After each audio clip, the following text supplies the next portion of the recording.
Divide कर दिया कि फाउंडेशन होता है, बेसमेंट होती है, उसके बाद डीपीसी हम प्रोवाइड करते हैं, उसके बाद आपका फ्लोर इसने यानी बेसमेंट में इसमें कंसिडर कर लिया इसमें, तो वो चीज हो गई। उसके बाद आपका वॉल्स हैं, कॉलम है, उनमें डिफेक्ट आते हैं, जो आपकी बीम है, रूफ, टेरेस, इनमें जो भी डिफेक्ट आते हैं, और उसके बाद कि क्या क्या उसके रीजन हो सकते हैं, कॉजेज क्या क्या हैं, ये हम लोग डिस्कस कर रहे थे। तो हमने फाउंडेशन डिस्कस कर लिया था, बेसमेंट डिस्कस कर लिया था,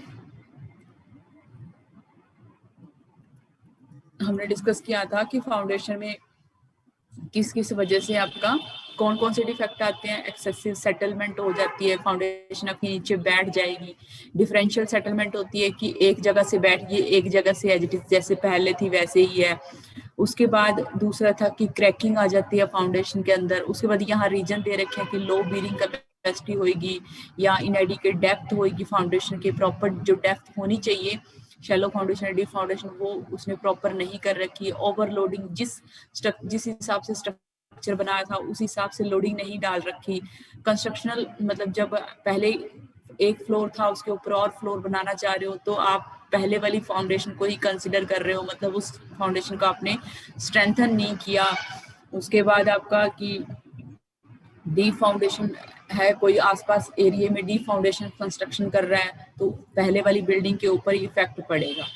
उसके बाद था क्रैकिंग, किससे वही जो आपका लो बीरिंग कैपेसिटी हो गया, डिफरेंशियल सेटलमेंट हो गया, ये सारा हमने डिस्कस किया था। इसके बाद ये 3 डिफेक्ट इसमें मेन दिखाया कि सेटलमेंट हो जाएगी, क्रैकिंग आएगी और डिस्टिंग्रेशन हो जाएगा, मतलब आपका जो फाउंडेशन है वो सेपरेट हो जाएगा, अलग हो जाएंगे उसके पार्टिकल, ये हमने किया था। उसके बाद बेसमेंट में था कि बकलिंग हो जाएगी वॉल्स के अंदर, वो आगे दे रखा है रीजन उसका क्या है। उसके बाद क्रैक आ जाएंगे स्लैब में, और उसके बाद जो राफ्ट वॉल है उसमें क्रैक आ जाएंगे, इफ्लोरोसेंस हो जाती है उसके अंदर। डीपीसी में आगे हमने पढ़ा था कि डीपीसी हमारा हो गया था, ये नहीं हुआ था, किसी को याद भी है क्या था हमारा लास्ट टॉपिक? 2 हुए थे मैम, डीपीसी रहता है। डीपीसी रहता है अभी, ठीक है। तो यहाँ पे है हमारा थर्ड जो है डीपीसी। डीपीसी सबको पता है क्या फुल फॉर्म होती है इसकी? डैम प्रूफ कोर्स में। डैम प्रूफ कोर्स, ठीक है। तो डीपीसी बस म्यूट कर लो बच्चे अपने आप को। तो यहाँ पे थर्ड जो है डीपीसी, डीपीसी हम प्रोवाइड करते हैं कहीं कहीं पे, मतलब लोग जहाँ पे आपका मॉइस्चर की प्रॉब्लम ज्यादा है वहां लोग पहले प्रोवाइड कर देते हैं, कहीं कहीं पे नहीं प्रोवाइड करते। लेकिन जो आपकी हाईली मतलब कोस्ट की जो बिल्डिंग होती है, कंस्ट्रक्शन हमारा हाईली कॉस्टली होता है जो, उसको क्या है हम लोग जरूर डीपीसी प्रोवाइड करते हैं। तो अब है कि डीपीसी में क्या क्या प्रॉब्लम आती है। पहला है सबसे क्रैक, ठीक है। अब क्रैकिंग आए किस किस वजह से है? Improper designing. देखो कोई भी डिफेक्ट आए ना तो उसका ये 3 रीजन जरूर हो सकते हैं। एक तो कौन सा? डिजाइनिंग सही नहीं थी, प्रॉपर तरीके से कंस्ट्रक्शन सही नहीं थी, और मटेरियल सही नहीं यूज किया, ये तो रहेंगे ही रहेंगे। तो इनको तीनों को से कंसिडर करके चलना ही है। तो पहला हो गया इम्प्रॉपर डिजाइनिंग। अब डिजाइनिंग डीपीसी की जितनी विड्थ आपने रखनी थी, जितनी डेप्थ आपने रखनी थी, वो सही तरीके से नहीं रखी, ठीक है। तो थिकनेस सही नहीं की आपने डीपीसी की, मटेरियल जो यूज किया था डीपीसी में वो सही तरीके से जितनी प्रोपोर्शन में डालना था उतना नहीं डाला, तो डिजाइनिंग ही आपने सही नहीं की। कंस्ट्रक्शन जो करनी चाहिए जिस हिसाब से उस तरीके से। एक्सपेंशन ज्वाइंट, मैंने बताया था कि लंबी आप कोई भी चीज बनाओगे तो बीच में गैप कर देते हो कि एक साइड डिफेक्ट आए तो दूसरी साइड वो वाली प्रॉब्लम ना आए। तो आपने एक्सपेंशन ज्वाइंट प्रोवाइड कर रखे हैं या नहीं कर रखे, तो इस वजह से हो जाएगा। लोडिंग एक्सेसिव, मतलब लोड जितने लोड के लिए आपने कंसीडर किया है उससे ज्यादा लोड आ रहा है तो आपका क्या हो जाएगा? क्रैक आ जाएंगे। उसके बाद डिफरेंशियल लोडिंग, कहीं पे कम लोड है कहीं पे ज्यादा लोड है, ठीक है। तो उस टाइम भी आपकी क्या है? प्रॉब्लम आ सकती है, मतलब डिफरेंट टाइप का लोड आ रखा है, कहीं ज्यादा है कहीं कम है। और उसके बाद श्रिंकेज, अगर आपकी डीपीसी श्रिंक कर गई तो क्रैकिंग आएगी। तो ये इसके क्रैकिंग आने के रीजन है कि क्रैकिंग अगर आएगी तो ये रीजन इसके हो सकते हैं।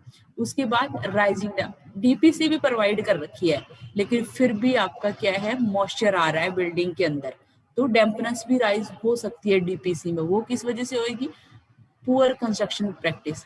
अब डीपीसी जिस हिसाब से लगानी चाहिए थी, अब पता है कि वॉल पे अगर मान लो थोड़ी सी ही आप लेंथ तक लगा दोगे उसको, डीपीसी हॉरिजेंटली लगा दोगे, वर्टिकली डेप्थ तक लगा दोगे, तो क्या हो जाएगा, उसे अगर मॉइस्चर आपको पता है कि वो बहुत ऊपर तक जा रहा है तो क्या होगा, वो मॉइस्चर ऊपर चला जाएगा, वो ऐसे एज इट इज नीचे की नीचे रह जाएगी। तो इसलिए क्या है कि आपने कंस्ट्रक्शन सही तरीके से नहीं की, मटेरियल, उसके बाद कि गुड क्वालिटी का मटेरियल यूज नहीं किया डीपीसी के लिए, ये हो गया। उसके बाद नेक्स्ट है non provision of the damp proofing membrane, जहां पे आपका क्या है, प्रोवाइड करनी थी वहां पे आपने प्रोवाइड नहीं की, तो डैम्पनेस आ जाएगी, ठीक है। उसके बाद DPC not wide enough to cover full width of the wall, मैंने बताया कि जितनी विड्थ तक उसको प्रोवाइड करना चाहिए था कि मॉइस्चर बाहर की साइड ना दिखे, उतनी विड्थ तक उसने उसको नहीं प्रोवाइड किया। उसके बाद वर्टिकली, मतलब फ्लोर लेवल से ऊपर आप मतलब प्रोवाइड करते हो, तो आपको वर्टिकली डीपीसी इतनी प्रोवाइड करनी है कि नीचे जो मॉइस्चर अगर आए तो ऐसा ना हो कि वो दीवार पे ऊपर दिखे। तो हमें पहले से अंदाजा रहता है कि उस एरिया में कहाँ तक कितनी किस टाइप की मॉइस्चर कंटेंट आएगा या किस टाइप की डैम्पनेस हो सकती है, उसी हिसाब से हम वर्टिकली भी उसमें देंगे। तो वो क्या है कि जब उस लेवल तक, स्प्लिट लेवल फ्लोर में एक और चीज है कि इस ये कौन से टाइप की बिल्डिंग होती है, मैं कोशिश करती हूँ तुम लोगों को दिखाने की।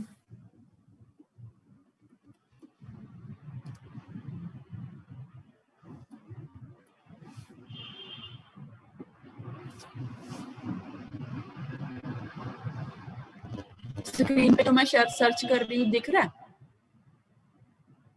Yes ma'am. यस मैम, देख रहे हैं। ये इस टाइप के जो घर होते हैं ना, मतलब ये कहीं रूम बना हुआ है, फिर ऊपर स्टेयर चढ़ के कहीं और चलेगी। सिंपल जो घर होता है ना उसमें डीपीसी प्रोवाइड करना आसान होता है, ठीक है, लेकिन जो लेवल उसका डिफरेंट है, कहीं पे लेवल कम है, कहीं पे लेवल ज्यादा है, यहाँ पे वो वाली पिक्चर्स नहीं दिखा रहा जो मैं सोच रही हूँ, मैं फ्लोर सर्च करती हूँ।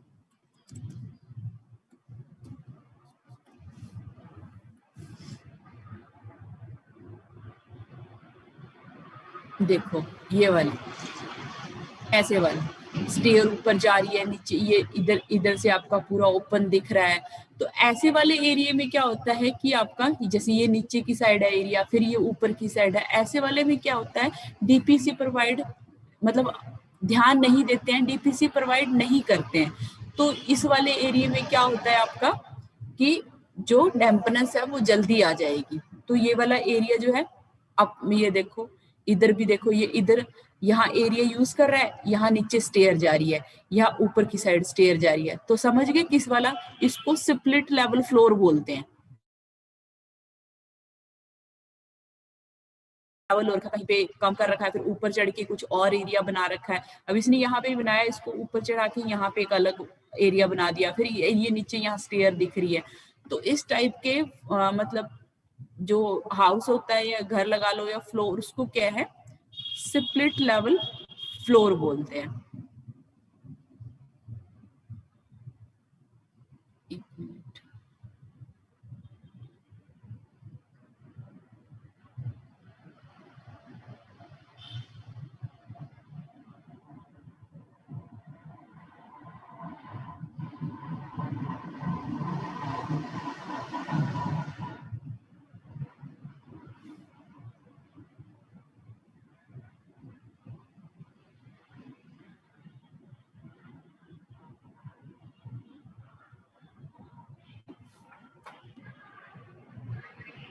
तो उस टाइप इस वाले जो स्प्लिट लेवल फ्लोर होता है या हाउस होता है, उसमें क्या है आपका, जो हम वर्टिकली वो नहीं प्रोवाइड करते हैं, उसकी वजह से आपका डीपीसी नहीं प्रोवाइड करते हैं, तो उसकी वजह से क्या है, प्रॉब्लम क्रिएट होती है आपकी।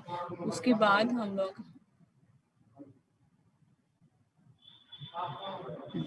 उसके बाद आपका नेक्स्ट है damage caused in the DPC while providing service pipe.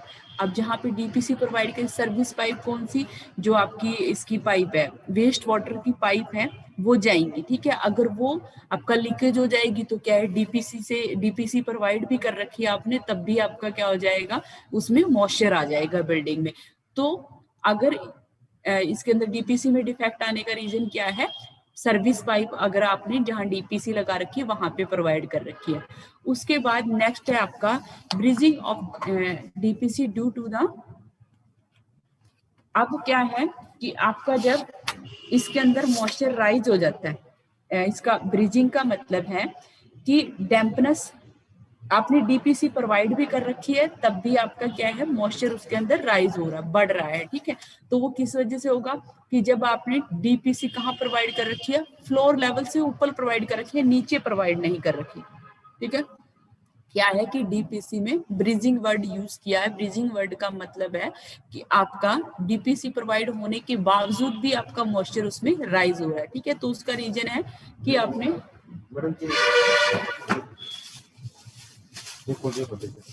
गुरु रामदास जी का जन्म दिहाड़ा आज। अच्छा ठीक है, सारे कोल्ड में बन गए नहीं बस वो दिखा चल रहा है।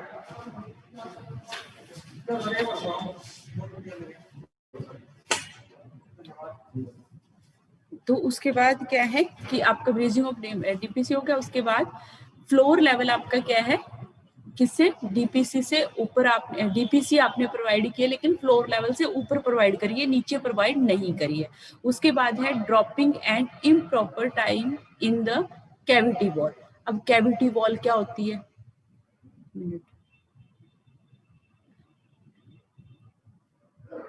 जैसे एक इस साइड मान लो आपने 4 इंची दीवार बना दी, ठीक है, एक इस साइड 4 इंची और 9 इंची समझते हो ना, जिसमें एक ही लेयर लगा रखी हो, ठीक है। तो बीच में क्या कर रखा है, जैसे ईंटें नहीं लगा रखी, यहाँ पे आपने क्या कर रखा है, कंक्रीट भर रखा है, तो इसको कैविटी वॉल बोलते हैं, मतलब गैप है दो वॉल्स के बीच में। तो इस वाली मतलब, और बीच में इनको बांधने के लिए क्या करना पड़ता है, हमें रेनफोर्स प्रोवाइड करना पड़ता है, या फिर टाइप मतलब बार प्रोवाइड करने पड़ते हैं छोटे वाले। तो इस कंडीशन में क्या होता है कि जब आपने उसको ड्रॉपिंग मतलब गिर जाना, जो उसने बीच में टाई किया है, और इम्प्रॉपर टाई करते हैं जब उसमें, तो तब आपका क्या होता है, इसमें डीपीसी में क्या हो जाता है, जब वो आपस में अलग हो जाएंगी, दीवार ही सही नहीं है, तो क्या हो जाएगा, आपका डीपीसी भी खराब होएगी, और उस वजह से क्या होगा, आपका जो मॉइस्चर है उसके अंदर राइज हो जाएगा, बढ़ जाएगा। उसके बाद ये पॉइंट क्लियर हुआ, कैविटी वॉल समझ आई? Yes ma'am. ठीक है। उसके बाद नेक्स्ट है आपका इनएडिक्वेट प्लिंथ लेवल। प्लिंथ लेवल भी पता है, नीचे सबसे पहले फाउंडेशन बनाते हैं, फिर उसके बाद आपका प्लिंथ आता है, फ्लोर लेवल आता है, ठीक है। तो प्लिंथ की क्या होती है, एक मतलब लिमिट होती है, मिनिमम इतना प्रोवाइड करना है, मैक्सिमम इतना प्रोवाइड नहीं करता। जब आप उसको प्रॉपर तरीके से प्रोवाइड नहीं करते, तब भी आपका क्या है, जो डीपीसी है वो आपकी खराब हो जाएगी। तो इसने लिखा है कि plinth level less than 15 centimetre from the DPC. DPC से कितना होना चाहिए, 15 सेंटीमीटर होना चाहिए। और जब आप सही तरीके से नहीं प्रोवाइड करते हो, तो आपके क्या हो जाता है, उसमें मॉइस्चर राइज हो जाता है, बढ़ जाता है, ठीक है। आपने डीपीसी कर रखी है, डीपीसी हम किस लिए प्रोवाइड करते हैं कि डैम्पनेस ना आए, लेकिन डीपीसी होने के बावजूद भी क्या होता है, उसमें मॉइस्चर एंटर कर जाता है। तो वो ये रीजन है कि आपका फ्लो लेवल आपने डीपीसी ऊपर बना रखा है, और आपने जो कैविटी वॉल बनाई है वो क्या है, सही से टाई अप नहीं कर रखी आपने, ठीक है, और वो खराब मतलब ड्रॉप होगी आपकी, गिर गई है, मतलब गिर रही है, ठीक है, प्रॉपर बाउंडिंग नहीं है उनके अंदर। उसके बाद प्लिंथ लेवल जितना होना चाहिए उतना नहीं है, इस वजह से भी आपके क्या है, जो डीपीसी है वो खराब हो रही है। नेक्स्ट जो है आपका वॉल है, ठीक है। अब दीवार भी दो टाइप की होती है, पता है तुम लोगों को, लोड बीरिंग और non load bearing. Load bearing क्या है, जो मेन हमारी जो रूम्स हैं या फिर बिल्डिंग है उनकी दीवारें हैं, ठीक है, जिसके ऊपर लोड आता है। और नॉन लोड बीरिंग जो हमारी 4 दीवारी है, ठीक है, 4 दीवारी हो गई, या बीच में आपने रूम को पार्टीशन करने के लिए, अलग अलग पार्ट में डिवाइड करने के लिए बीच में पार्टीशन वॉल बना रखी है, तो वो भी आपकी नॉन लोड बीरिंग में आ जाएगी। अगर ऊपर से लोड कंसीडर नहीं कर रखा उसमें। तो पहला है आपका कि लोड बीयरिंग वॉल में क्या डिफेक्ट आते हैं और उसका रीजन क्या है। पहला क्या है कि बकलिंग होना, सॉरी बल्गिंग होना। बल्गिंग क्या होता है कि आपकी दीवार है, ये मैंने पहले भी बताया था, आया था ये, जैसे आपकी ये दीवार है तो आपकी दीवार क्या हो जाएगी, टेढ़ी हो जाएगी। ऊपर मान लो इसके ऊपर आपने लोड डाला यहाँ से तो क्या होगा, ये मुड़ेगी और जब मुड़ जाएगी उसको क्या है, ये बल्गिंग वर्ड यूज कर रहा है, ठीक है। उसके बाद है आपका पहला पॉइंट कि ओवरलोडिंग। मैंने पहले बता दिया कि पहला जो होगा ओवरलोडिंग की वजह से आपका प्रॉब्लम आएगी। उसके बाद सेकंड है inadequate lateral support cross wall और floor not build with the restraint movement. अगर मान लो आपने दीवार बना रखी है ये और नीचे जो है दीवार आपने बनाई है, एक मिनट,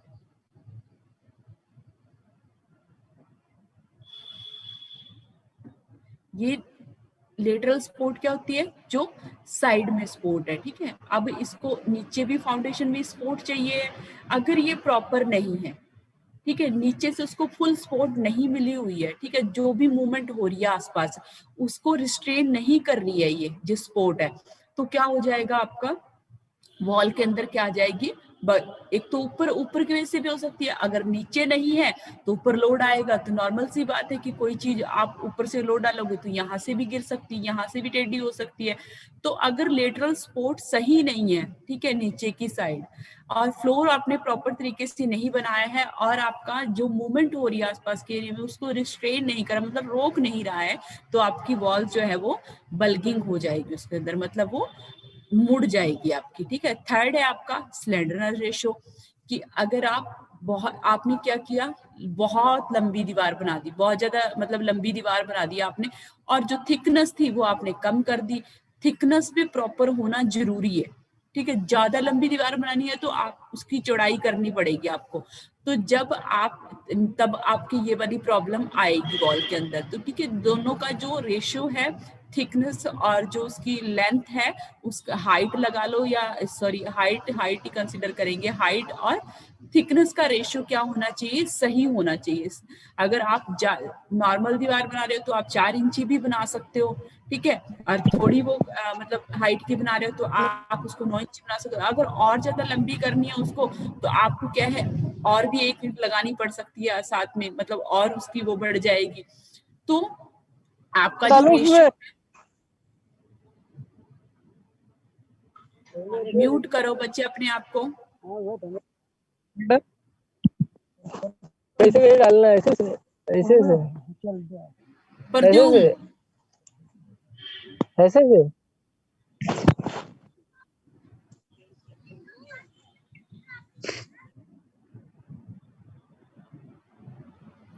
उसके बाद है नेक्स्ट, ठीक है, कि आपका वाइब्रेशन हो रही है आसपास के एरिया में, ठीक है, आसपास के एरिया में आपकी हैवी मूवमेंट हो रही है, मशीनें चल रही हैं, तो उसकी वजह से भी आपकी वॉल्स जो है वो खराब हो सकती है, मतलब उसके अंदर बल्गिंग वाली प्रॉब्लम हो सकती है, वो मुड़ सकती है। उसके बाद नेक्स्ट है आपका हॉरिजेंटल, वर्टिकल और डायगोनल क्रैकिंग आती है वॉल्स के अंदर, और ये 3 टाइप की क्रैकिंग आती है कि आपके जो वॉल्स के अंदर क्रैक आए हैं वो वर्टिकल मतलब दीवार के अंदर ऐसे दिख रहे हैं, ठीक है, हॉरिजेंटल दीवार के अंदर ऐसे दिख रहे हैं, डायगोनल ऐसे दिख रहे हैं, इनक्लाइन, ठीक है। तो दीवार में क्रैकिंग किसी भी टाइप से आ सकती है और उसका रीजन क्या है।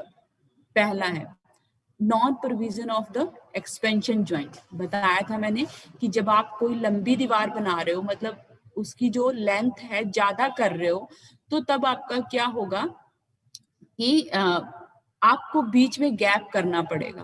कंटिन्यूअस जो बिल्डिंग चलती है बीच में देखना गैप कर देते हैं, वो गैप इसीलिए किया जाता है कि अगर किसी एक उसमें प्रॉब्लम आएगी तो दूसरे में ना आए, ठीक है। तो ज्यादा लंबी दीवार है तो आपका क्या होगा, एक्सपेंशन ज्वाइंट आपको प्रोवाइड करने पड़ेंगे, और नहीं करोगे तो ये प्रॉब्लम आ सकती है क्रैकिंग वाली। उसके बाद नेक्स्ट जो है foundation laid on the shrinkable clay. आप नीचे जो फाउंडेशन बनाई थी आपने वो किस पे बनी हुई है, आपकी क्ले क्ले मिट्टी पे बनी हुई है और वो क्या हो जाता है, उसमें जो मॉइस्चर निकल जाता है तो वो क्या जाती है, श्रिंक कर जाती है। चिकनी मिट्टी में क्या होता है, पानी जब ज्यादा ऑब्जर्व करती है और वो जब निकल जाता है तो क्या हो जाता है, वो खुद भी क्रैक आ जाते हैं उसके अंदर, तो वो फाउंडेशन में क्रैकिंग आएगी, फाउंडेशन बिगड़ेगी उससे, तो वो क्या होगा, वॉल में क्रैकिंग आ जाएगी। उसके बाद sulphate attack on the joint motor. अब ये सल्फेट क्या होता है, सल्फेट किसके अंदर होता है, आपका जो पानी होता है, जो वेस्ट वाटर होता है, और या फिर क्या है आपका जो समुद्र का पानी होता है, ठीक है, उन दोनों में क्या होता है आपका, ये सल्फेट होता है। और इससे क्या होगा आपका कि जो ज्वाइंट है उनमें, एक मिनट,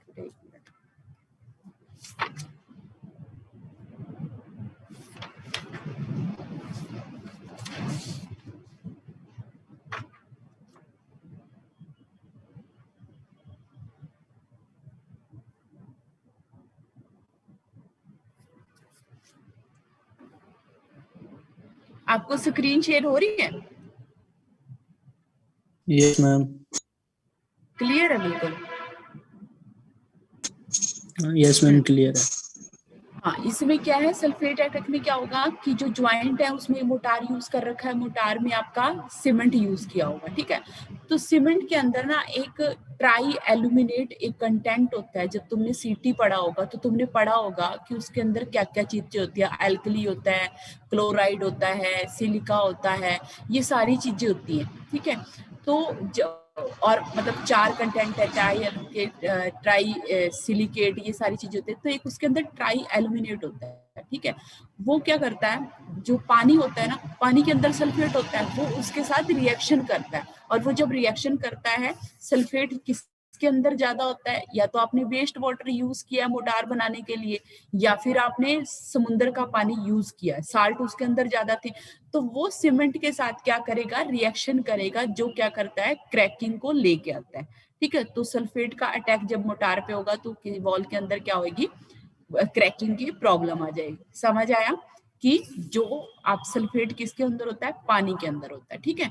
और जो एक सीमेंट के अंदर ट्राई एल्यूमिनेट एक कंटेंट होता है, जो क्या करता है, जो सल्फेट कहाँ पे होगा, नॉर्मल पानी में नहीं होगा, जो आपका सही पानी होगा, जहाँ या तो वेस्ट वाटर जो है, गंदा पानी आप यूज कर रहे हो, या फिर आपका जो सी वाटर है उसके अंदर ज्यादा साल्ट होते हैं, तो वो आप यूज कर रहे हो, तो वो क्या करेगा, जो ज्वाइंट होते हैं मोटार में, उनके साथ रिएक्शन करेगा, और वहां से क्या होगा आपका, जो जब मॉइस्चर आएगा उसके अंदर, ठीक है, तब उसको क्या है, रिएक्शन करेगा, और उसकी वजह से क्या हो जाएगी, क्रैकिंग हो जाएगी, ठीक है। उसके बाद नेक्स्ट है कोरिजन ऑफ मेटल। जब आप क्या करते हो, दीवार बनाते हो, कई बार क्या होता है कि दीवार को मजबूत बनाने के लिए आप उसमें क्या कर देते हो, रेनफोर्समेंट सरिया यूज कर देते हो। जब सरिया यूज करोगे तो पता है सरिये में क्या प्रॉब्लम आती है, जंग लगता है, और जंग लगेगा तो वो क्या करेगा, क्रैकिंग की प्रॉब्लम को लेके आएगा, ठीक है। उसके बाद नेक्स्ट डिफरेंशियल सेटलमेंट, पहले बता चुकी हूँ, डिफरेंशियल सेटलमेंट, आपका फाउंडेशन कहीं कहीं से बैठ गया है, कहीं से वही है, तो वो चीज क्या करेगी, अगर जिस साइड बैठ जाएगी तो आपका जिस साइड बैठेगी उस साइड क्या हो जाएगी, ऊपर की साइड ऐसे क्या है, लंबी क्रैक बन जाएगी। उसके बाद वेजिटेशन ग्रो, दीवार के अंदर जब आपका घास फूस उग जाती है तो वो क्या करती है, उसको खिंचाव पड़ता है दीवार पे, खिंचती है वो दीवार, और खिंचेगी तो क्या होगा, क्रैकिंग आ जाएगी। उसके बाद नेक्स्ट है movement of wall at the DPC level. जब आपका क्या है, एक्सपेंशन होएगी, और एक्सपेंशन की वजह से क्या है, मॉइस्चर ऑब्जर्व करेगी, मॉइस्चर ऑब्जर्व करती है तो क्या करेगा, बताया इसमें डीपीसी लेवल पर मॉइस्चर ऑब्जर्व करेगी, और मॉइस्चर ऑब्जर्व करने से क्या सल्फेट वाला अटैक भी हो सकता है, ठीक है। और आपका क्या है, जो डीपीसी है वो वीक हो जाएगी, उसकी वजह से क्या होगा, सॉरी, ऊपर जो प्रॉब्लम थी वॉल के अंदर ही आती है मेनली, आपकी जो क्या है उसका, जो मॉइस्चर वाली, जो डैम्पनेस वाली प्रॉब्लम वॉल्स के अंदर आती है। तो डीपीसी लेवल, डीपीसी भी आपने प्रोवाइड कर रखा है, उसके बाद भी आपका मॉइस्चर आ रहा है तो क्या कर देगा, जो आपकी ब्रिक है उसको क्या करेगा, खराब कर देगा, ऑब्जर्व कर ले, एक्सपेंशन कर देगा, मतलब उसको अलग कर देगा, सेपरेट कर देगा, ठीक है। एक तो कॉन्ट्रैक्शन होता है सिकुड़ जाना, एक्सपेंड का मतलब होता है फैल जाना, ठीक है। तो वो पार्ट आपका क्या हो जाएगा, फैल जाएगा, खराब हो जाएगा। उसके बाद ही फ्लोरोसेंस वाली प्रॉब्लम तो तुम्हें पता ही है कि साल्ट जब प्रेजेंट होते हैं तो बाद में धीरे धीरे क्या है उसके ऊपर दिखने लग जाते हैं। और अल्टरनेटिव वेटिंग एंड ड्राइंग, जब फ्लोरोसेंस किसकी वजह से हो रहा है आपका, कि जब आपका कभी आपका सरफेस गीला हो रहा है, कभी आपका फेस क्या है सूख रहा है, ठीक है, तो उस वजह से होगा। उसके बाद नेक्स्ट है आपका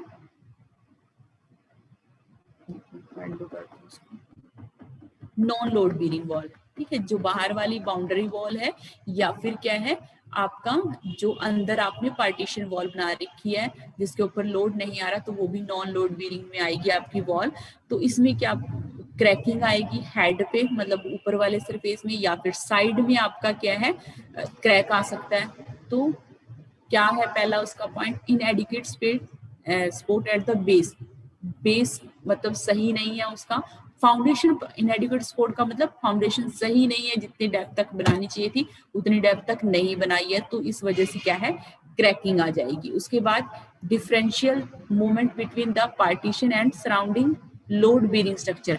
अब बताया मैंने कि पार्टीशन वॉल बना देते हैं, बीच में दो मतलब कोई रूम है उसको अलग से यूज करना है, जैसे आपका बैंक वगैरह में देखना कि वो कर रखे हैं, सेपरेट कर देते हैं एरिया को, एक ही बड़ा हॉल होता है उसी के अंदर कई सारे रूम बना देते हैं, तो पार्टीशन करते हैं। तो जब जो लोड बीरिंग स्ट्रक्चर है उसके अंदर मूवमेंट होएगी तो वो पार्टीशन वॉल को भी क्या करेगी इफेक्ट करेगी, तो वो क्या करेगा डिफरेंट टाइप की मूवमेंट होएगी जिसकी वजह से क्या आ जाएगी क्रैकिंग आ जाएगी।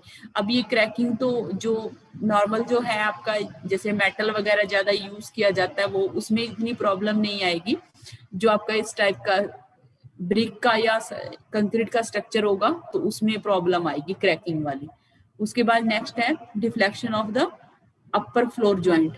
अब ग्राउंड फ्लोर है उसके बाद आपका क्या है अपर फ्लोर जॉइंट है, उनमें अगर प्रॉब्लम आती है तो बीच वाली जो पार्टीशन वॉल है उस वो भी क्या है इफेक्टेड होएगी उससे, तो इस वजह से क्या हो जाएगा आपका क्रैकिंग की प्रॉब्लम आएगी। उसके बाद जो पैरापेट वॉल है जो छज्जा होता है ऊपर आपका उसमें भी सेम यही क्रैकिंग वाली प्रॉब्लम आएगी।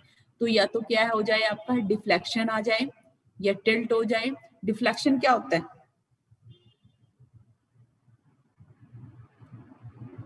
सो रहे हो या जाग रहे हो? डिफ्लेक्शन की प्रॉब्लम किस में आती है, कॉलम में आती है, बीम में आती है, Beams. स्लैब में आती है। हाँ, तो आपका क्या है जो पैरापेट वॉल है जो नीचे का एरिया होगा उसमें किसकी वजह से, हवा की वजह से या तेज हवा की वजह से या आपका अर्थक्वेक की वजह से क्या हो जाएगा डिफ्लेक्शन हो जाएगा। टिल्ट का मतलब भी झुकना होता है, मतलब जो भी आपका जो ऊपर छज्जा जो पैरापेट बना हुआ है वो क्या हो जाएगा डिफ्लेक्ट हो जाएगा। मान लो अभी कोई बोला ही नहीं तो फिर बना देते हैं, क्या करें। जैसे मान लो ये आपका बीम बना हुआ है, ठीक है, जब वो ऐसे मतलब नीचे की साइड ऐसे झुक जाएगा ये, तो इसको डिफ्लेक्शन बोलते हैं। तो वो पैरापेट बना होगा तो उसमें जब जो जॉइंट लेवल है ऊपर वाले अपर वाले फ्लोर के उसमें मूवमेंट होएगी तो वो क्या होगा पैरापेट में इफेक्ट डालेगा, तो उस वजह से क्रैकिंग आ जाएगी आपकी। उसके बाद नेक्स्ट जो है आपका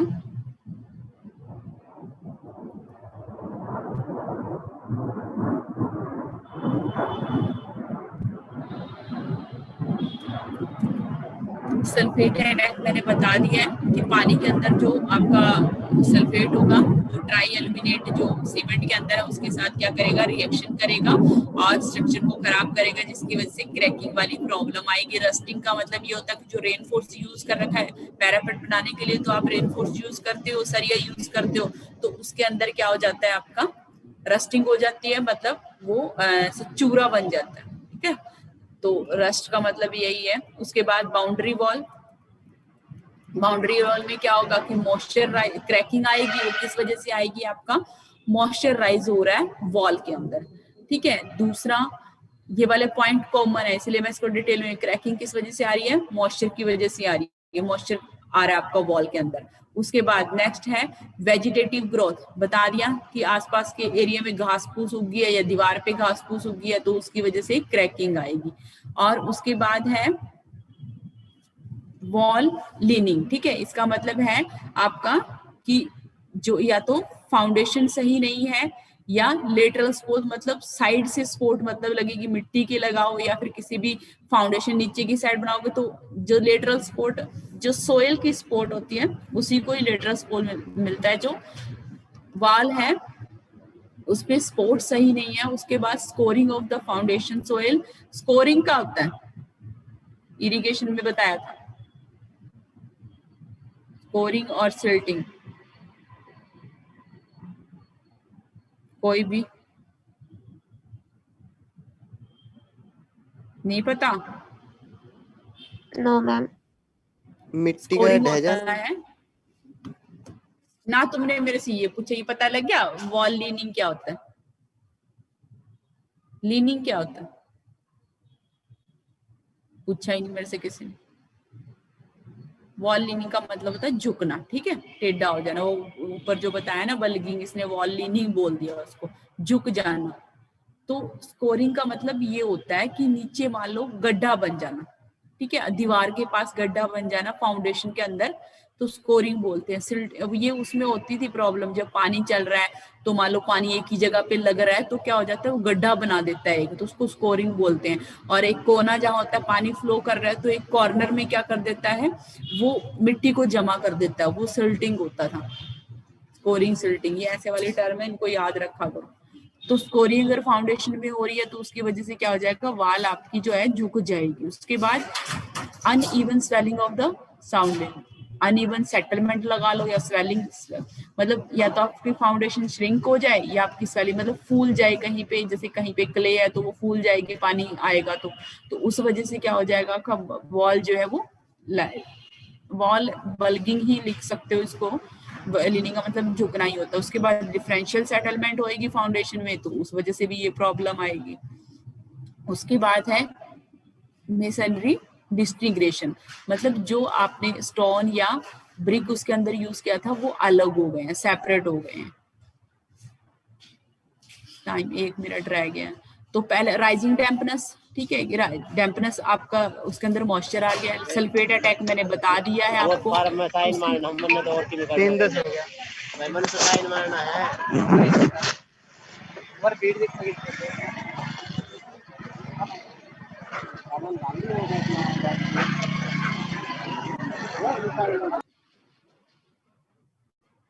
ठीक है बच्चे, थैंक यू। क्लास टाइम खत्म हो गया, बाकी